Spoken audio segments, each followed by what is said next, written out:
আজ পেশ হলো দ্বিতীয় মোদি সরকারের শেষ বাজেট এবং এই বাজেট অধিবেশনে আজকে নির্মলা সীতারামন দেশের কেন্দ্রীয় অর্থমন্ত্রী তার ষষ্ঠ বাজেটটি পেশ করলেন এবং সেই বাজেটে অবশ্য কেন্দ্রীয় অর্থমন্ত্রী আজকে যেহেতু এই ভোট অন অ্যাকাউন্ট বাজেট ফলে সেই বাজেটে বিশাল কিছু পরিবর্তনের প্রত্যাশা ছিল না, কিন্তু তা সত্ত্বেও যেটা দাবি করা হয়েছে যে এই বাজেটের লক্ষ্য ছিল কেন্দ্রীয় সরকারের পক্ষ থেকে মহিলা, তরুণ, গরিব এবং কৃষকরাই ছিল এই বাজেটের লক্ষ্য এবং তাদের কথা ভেবেই এই বাজেট প্রস্তুত করা হয়েছে।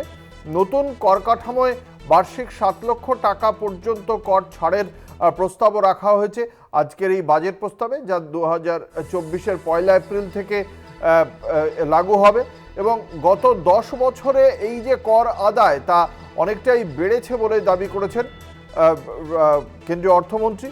তবে একই সঙ্গে তিনি জানিয়েছেন প্রত্যক্ষ এবং পরোক্ষ করের যে হার সেই হার অপরিবর্তিত থাকছে বলেই জানিয়েছেন কেন্দ্রীয় অর্থমন্ত্রী। পুরনো কর কাঠামোয় যে 2,50,000 টাকা আয়ের ওপর থেকে সর্বনিম্ন হার যে আয়কর প্রযোজ্য হয় এটাও অন্তর্বর্তী বাজেটেও 3 লক্ষ করা হতে পারে বলে জল্পনা ছিল, কিন্তু সেই বিষয়ে 7 লক্ষ টাকার কথাই বলা হয়েছে। কি বলেছেন কেন্দ্রীয় অর্থমন্ত্রী আমরা শোনাবো। Government has reduced and rationalized tax rates. Under the new tax scheme, there is now no tax liability for taxpayers with income up to 7 lakh rupees, up from 2.2 lakh rupees in the financial year 2013-14.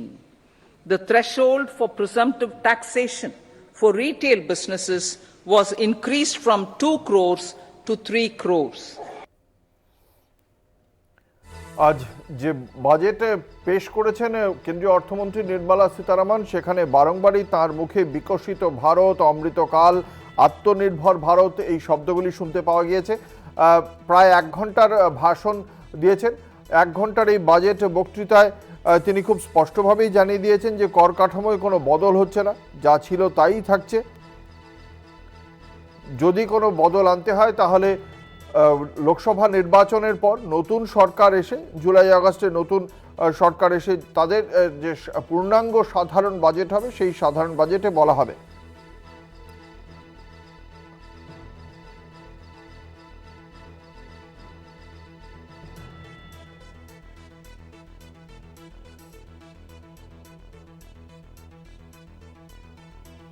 Nirmala সীতারামনই এখনো পর্যন্ত সবচেয়ে দীর্ঘ budget পেশ করেছেন। 2 ঘন্টারও বেশি সময় ধরে 2020 সালের যে বাজেট বক্তৃতা দিয়েছিলেন তিনি। তবে এবার অবশ্য গত 2021-22-এ বাজেট বক্তৃতার যে সময় তা ক্রমশ কমেছে এবং আজকের এই budget vote on account budget অবশ্য 56 মিনিটেই শেষ হয়ে যায় তার।